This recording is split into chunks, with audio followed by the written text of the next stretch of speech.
जय हिंद दोस्तों। तो ये सेकंड चैप्टर है केमिस्ट्री का और इस वीडियो में हम डिस्कस करेंगे एटॉमिक स्ट्रक्चर्स के बारे में। तो पहले स्टार्ट करते हैं कुछ प्रीवियस क्वेश्चन से। तो देखिए, एक फ्रेंच केमिस्ट थे एंटोनी लेवोजियर और इनको कहा जाता है father of the modern chemistry. तो जो एंटोनी लेवोजियर हैं इनको हम फादर ऑफ मॉडर्न केमिस्ट्री बोलते हैं। उसके बाद देखिए, जो पॉजिटिवली चार्ज होता है एक एटम के अंदर उसको हम बोलते हैं न्यूक्लियस। तो देखिए, जो एटम का स्ट्रक्चर होता है आप देखेंगे तो एटम के सेंटर में न्यूक्लियस प्रेजेंट होता है और इस न्यूक्लियस में होता है प्रोटॉन और न्यूट्रॉन।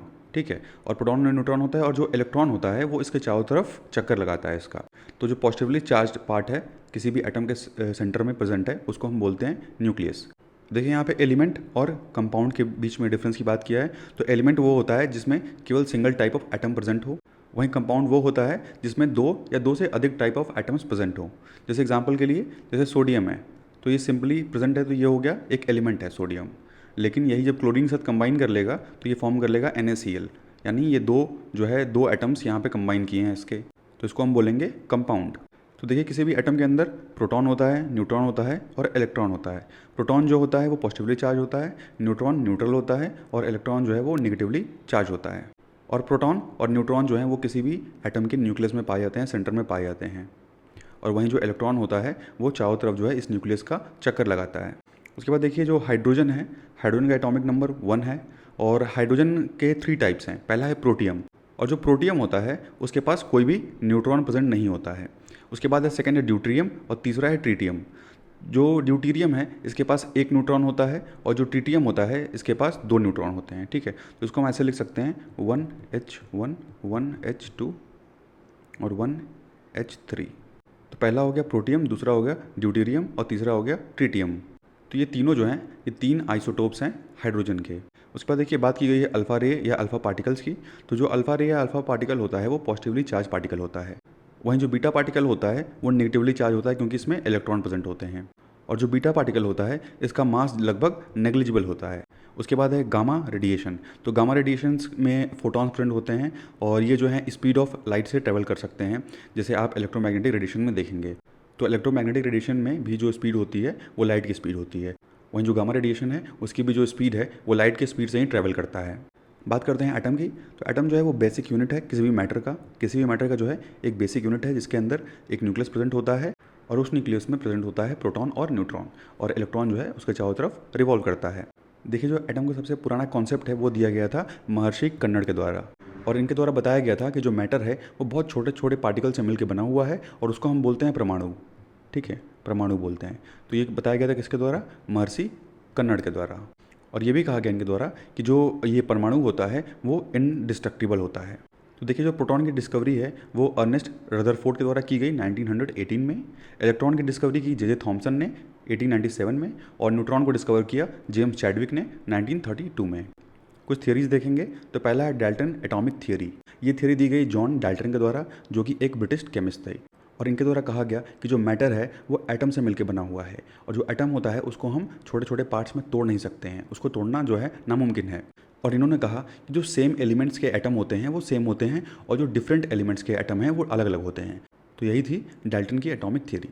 इसके बाद है थॉमसन की एटॉमिक थियरी। ये थियरी दी गई सर जोसेफ जॉन थॉमसन के द्वारा, और ये जो है एक इंग्लिश केमिस्ट थे और इनके द्वारा ही इलेक्ट्रॉन की डिस्कवरी की गई थी। और इनके मॉडल को हम बोलते हैं थॉमसन एटॉमिक मॉडल, और इसी के लिए इनको जो है नोबेल प्राइज़ भी दिया गया था। और इनके द्वारा एक कैथोड रे एक्सपेरिमेंट किया गया था जिसके हेल्प से इन्होंने जो है इलेक्ट्रॉन को डिस्कवर किया।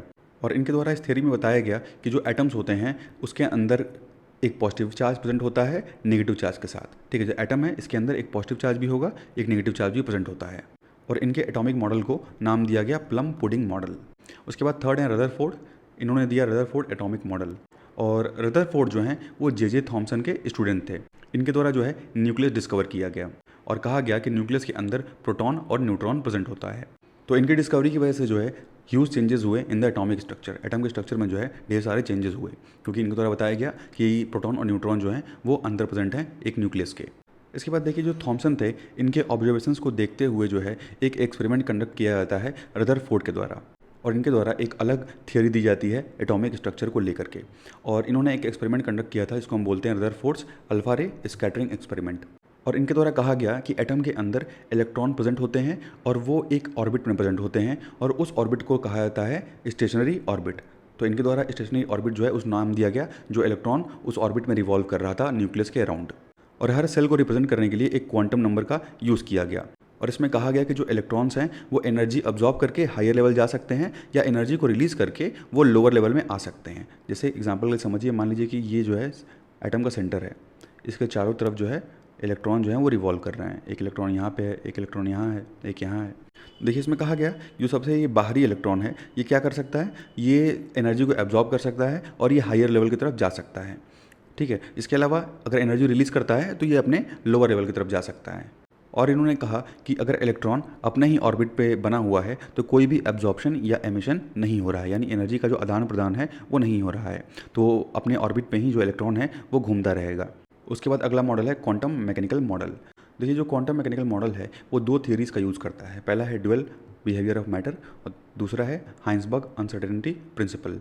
तो ड्यूअल बिहेवियर ऑफ मैटर के अंतर्गत कहा गया कि मान लीजिए कोई भी एटम है और वो जो है अपने रेस्ट पोजीशन पे है, तो जब वो रेस्ट पे है तो वो एक किसी जो है पार्टिकल की तरह बिहेव करेगा।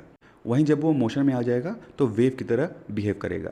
तो ये दो प्रॉपर्टी बताई गई, किसी भी मैटर के पास दो प्रॉपर्टी होती है। अगर वो रेस्ट में है तो पार्टिकल की तरह बिहेव कर रहा है, मोशन में है तो वेव की तरह बिहेव कर रहा है। यही है ड्यूअल बिहेवियर ऑफ मैटर। उसके बाद है हाइंसबर्ग का अनसर्टेनिटी प्रिंसिपल।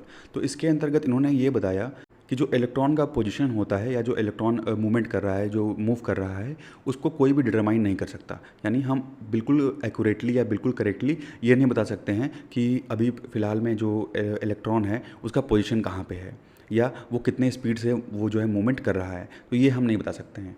तो यही है हाइंसबर्ग का अनसर्टेनिटी प्रिंसिपल, यानी एक इलेक्ट्रॉन का जो मूवमेंट होता है, जो उसका पोजीशन होता है, वो अनसर्टेन होता है। तो यही दो थियरीज़ जो हैं वो मिलकर बनाती हैं क्वांटम मैकेनिकल मॉडल। तब आइए बात करते हैं इलेक्ट्रॉन के बारे में। देखिए इलेक्ट्रॉन जो है वो नेगेटिवली चार्ज पार्टिकल होता है और इलेक्ट्रॉन जो है चाहे तो किसी से अटैच भी हो सके प्रेजेंट हो सकता है या तो किसी से अलग रह के भी प्रेजेंट हो सकता है। और जो इलेक्ट्रॉन्स होते हैं वो स्फेरिकल सेल्स में प्रेजेंट होते हैं इन द एटम। और वो स्फेरिकल सेल्स क्या रिप्रेजेंट करता है, एनर्जी लेवल को रिप्रेजेंट करता है। एक इलेक्ट्रॉन पर जो चार्ज होता है वो -1.6022 इंटू 10⁻⁻19 कूलम्ब होता है और इसका सिंबल हम ई माइनस या ऐसे बीटा माइनस से भी शो कर सकते हैं। जो इलेक्ट्रॉन का मास होता है वो प्रोटॉन के 1/1837 होता है, या इसको बोल सकते हैं 9.109 इंटू 10⁻31 kg। इलेक्ट्रॉन को डिस्कवर किया था जे थॉमसन ने 1897 में। इलेक्ट्रॉन का जो एटॉमिक मास है वो 0.000548 है। उसके बाद प्रोटॉन जो है वो पॉजिटिवली चार्ज होता है और इसका सिंबल P या P+ से डिनोट किया जाता है।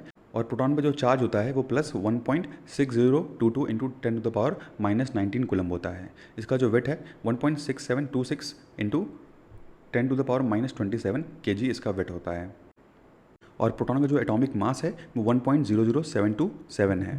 प्रोटॉन को डिस्कवर किया था गोल्डस्टीन ने, ठीक है, एनोड रे का एक्सपेरिमेंट करके 1886 में डिस्कवर किया था, लेकिन जो उसका नेमिंग है वो दिया गया रदरफोर्ड के द्वारा किया गया 1990 में।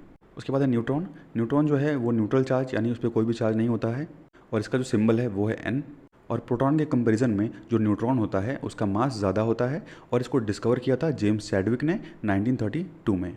अब बात करते हैं एटॉमिक नंबर के बारे में। देखिए किसी भी एटम के अंदर जितने भी प्रोटॉन प्रेजेंट होंगे, ठीक है, किसी भी न्यूक्लियस के अंदर में जितने भी प्रोटॉन प्रेजेंट होंगे उसी को हम उसका एटॉमिक नंबर बोलेंगे और इसको रिप्रेजेंट करने के लिए जेड का यूज़ करते हैं। ठीक है, जेड का यूज़ करते हैं एटॉमिक नंबर को रिप्रेजेंट करने के लिए। तो किसी भी एटम के अंदर जितने ही प्रोटॉन प्रेजेंट होंगे उतने ही सेम इलेक्ट्रॉन भी प्रेजेंट होंगे, बस डिफरेंस क्या है, तो प्लस और माइनस चार्जेस का डिफरेंस है। तो देखिए जो एक एटम होता है वो इलेक्ट्रिकली न्यूट्रल होता है और उसके अंदर जो न्यूट्रॉन प्रेजेंट है उसके पास, न्यूट्रॉन के पास कोई भी चार्ज नहीं होता है। ठीक है, इलेक्ट्रॉन के पास तो माइनस चार्ज है, वहीं जो प्रोटॉन है उसके पास प्लस चार्ज है और न्यूट्रॉन जो है वो न्यूट्रल होता है। तो इससे हम ये कंक्लूड कर सकते हैं कि जो एटॉमिक नंबर है is equal to the number of proton और the number of electron in atom. यानी किसी भी मास का जो एटॉमिक नंबर होगा वो किसके बराबर होगा, उसके अंदर कितना प्रोटॉन प्रेजेंट है और कितना इलेक्ट्रॉन प्रेजेंट है, वही उसका जो है एटॉमिक नंबर होगा। तो atomic number is equal to number of proton in the nucleus of an atom. Example के लिए जैसे हाइड्रोजन है तो हाइड्रोजन के पास एक ही एटम प्रेजेंट है, इसका एटॉमिक नंबर इसीलिए 1 है। अब बात करते हैं मास नंबर के बारे में। तो मास नंबर होता है total number of proton and neutron present in the nucleus of an atom, यानी एक एटम के अंदर में कितने प्रोटॉन प्रेजेंट हैं और कितने न्यूट्रॉन हैं, वही उसका मास नंबर हो जाएगा। और एटम के अंदर जो प्रोटॉन और न्यूट्रॉन प्रेजेंट हैं किसी एक न्यूक्लियस के अंदर में, तो उसको हम कंप्लीटली बोलते हैं न्यूक्लियॉन्स। तो जो मास नंबर होता है वो न्यूक्लियॉन्स का नंबर होता है। ठीक है, एक एक न्यूक्लियस है, ठीक है, ये सेल है, इसका न्यूक्लियस है, इसमें जो है प्रोटॉन प्रेजेंट है और न्यूट्रॉन प्रेजेंट है। तो जितने ये प्रेजेंट होंगे यही इसका मास नंबर होगा, यानी इस न्यूक्लियोलस के अंदर जितने प्रोटॉन और न्यूट्रॉन प्रेजेंट होंगे यही इसका मास नंबर हो जाएगा। और मास नंबर को हम रिप्रेजेंट करते हैं ए से। तो मास नंबर क्या होता है? Number of proton plus number of neutron. देखते हैं कि आइसोटोप्स और आइसोबार्स में डिफरेंस क्या होता है। देखिए, जो आइसोटोप्स होते हैं इनके पास इनका जो एटॉमिक स्ट्रक्चर होता है वो डिफरेंट होता है, यानी एलिमेंट सेम होगा, एटॉमिक स्ट्रक्चर जो है वो अलग होगा, उसको बोलेंगे आइसोटोप। आइसोबार में क्या होता है? जो केमिकल एलिमेंट होता है इसका सेम एटॉमिक मास होता है, यानी दो एलिमेंट जैसे हैं तो उनका सेम एटॉमिक मास होगा, तो उनको बोलेंगे हम आइसोबार्स। आइसोटोप्स में जो एटॉमिक नंबर होता है वो दोनों का सेम होता है, वहीं आइसोबार्स में जो एटॉमिक नंबर है ये डिफरेंट होता है दोनों का। और आइसोटोप्स में जो एटॉमिक मास है ये अलग होगा और आइसोबार्स में जो एटॉमिक मास है ये इक्वल होगा। तो जो आइसोटोप्स होंगे वो सेम केमिकल एलिमेंट होंगे लेकिन उनका जो फॉर्म है वो अलग होगा, और वहीं जो आइसोबार्स हैं ये डिफरेंट केमिकल एलिमेंट्स होंगे। और आइसोटोप्स में जो इनकी फिजिकल प्रॉपर्टीज़ है वो अलग अलग होती है एक दूसरे से, और इसमें क्या होता है, जो फिजिकल प्रॉपर्टी होती है वो बिल्कुल सेम होती है। तो अब बात करते हैं रेडियो एक्टिविटी की। देखिए, जो रेडियो एक्टिविटी होता है इसको हम न्यूक्लियर डिके भी बोल सकते हैं, ठीक है, इसको रेडियो एक्टिव डिके बोलिए या न्यूक्लियर डिके बोलिए। तो देखिए, जो रेडियो एक्टिविटी होती है ये एक प्रोसेस है। उस प्रोसेस में क्या होता है कि जो न्यूक्लियस है किसी भी एटम का वो अनस्टेबल होता है और वो लगातार एनर्जी रिलीज़ करता रहता है, एनर्जी जो है वो एमिट करता रहता है, और वो जो एनर्जी है वो एमिट करता है in the form of radiation. तो इसमें अल्फा पार्टिकल्स हो सकते हैं, बीटा पार्टिकल्स हो सकते हैं या गामा पार्टिकल्स भी हो सकते हैं। और ऐसे एलिमेंट्स जो इस टाइप के रेडिएशन को एमिट कर रहे हैं उसको हम बोलेंगे रेडियो एक्टिव एलिमेंट्स। तो इनकी देखिए प्रॉपर्टीज़ देखते हैं, अल्फा बीटा और गामा जो रेडिएशन होते हैं। देखिए, जो अल्फा रेडिएशन है ये जो है पॉजिटिवली चार्ज पार्टिकल होगा, यानी इसका जो रेडिएशन होगा वो पॉजिटिवली चार्ज होगा, वहीं जो बीटा है वो नेगेटिवली चार्ज होगा, और जो गामा पार्टिकल्स होगा ये जो है हाईली एनर्जेटिक होते हैं, ये इलेक्ट्रोमैग्नेटिक इन नेचर होते हैं, ठीक है, ये इलेक्ट्रोमैग्नेटिक रेडिएशंस कॉज करते हैं। जो अल्फा पार्टिकल्स होते हैं इनकी स्पीड लगभग 107 मीटर पर सेकेंड होती है। जो अल्फा पार्टिकल्स हैं इनकी स्पीड लगभग 107 मीटर पर सेकेंड है, और जो बीटा पार्टिकल्स हैं इनकी जो 90% ऑफ द स्पीड है वो लाइट के बराबर होती है, ठीक है, केवल 10% ही कम है। और जो गामा पार्टिकल्स हैं, गामा पार्टिकल्स की स्पीड लगभग लाइट की स्पीड के बराबर होती है। उसके बाद जो अल्फा पार्टिकल्स हैं इसकी जो पेनिट्रेट करने की जो पावर है ये कम होती है, यानी 3 to 8 सेंटीमीटर केवल ये पेनिट्रेट कर सकते हैं एयर में। वहीं जो बीटा पार्टिकल्स हैं ये जो है फ्यू मीटर्स तक पेनिट्रेट कर सकते हैं, और जो गामा पार्टिकल्स हैं ये बहुत दूर तक पेनिट्रेट कर सकते हैं, यानी फ्यू 100 मीटर्स तक एयर में पेनिट्रेट कर सकते हैं। कुछ और इंपॉर्टेंट पॉइंट्स देखते हैं। तो देखिए, जो रेडियो एक्टिविटी है it is a nuclear reaction. ये एक न्यूक्लियर रिएक्शन है, एक केमिकल रिएक्शन नहीं है। और इसकी जो डिस्कवरी है वो हेनरी बैकवेल ने की थी इन यूरेनियम। यूरेनियम के अंदर में इन्होंने ये पाया कि जो रेडियो एक्टिविटी है it is a nuclear reaction not a chemical reaction. देखिए, 1898 में जो मारी क्यूरी हैं और इनके हस्बैंड पेरी क्यूरी, इन्होंने डिस्कवर किया था रेडियो एक्टिव एलिमेंट पोलोनियम, ठीक है, पोलोनियम की जो है डिस्कवरी की गई थी मारी क्यूरी और पेरी क्यूरी के द्वारा। उसके बाद 1902 में मारी क्यूरी ने डिस्कवर किया रेडियम, और रेडियम कहाँ से डिस्कवर किया था इन्होंने? तो यूरेनियम से जो है डिस्कवर किया था। तो देखिए, कोई दो एलिमेंट के जो एटम्स होंगे, दो अलग अलग एलिमेंट है, मान लीजिए ए है ये बी है, तो इनके जो एटम्स हैं जब इनका जो न्यूट्रॉन का नंबर है अगर वो सेम हो जाता है, मान लीजिए इसका न्यूट्रॉन का नंबर जो है 2 था, इसका भी 2 है, तो इसको हम बोलेंगे आइसोटोन्स। आइसोटोन्स बोल सकते हैं या आइसो न्यूट्रॉनिक, यानी जो न्यूट्रॉन का नंबर है दोनों का सेम है। तो नेक्स्ट वीडियो में दोस्तों हम डिस्कस करेंगे फिजिकल और केमिकल चेंजेस के बारे में। थैंक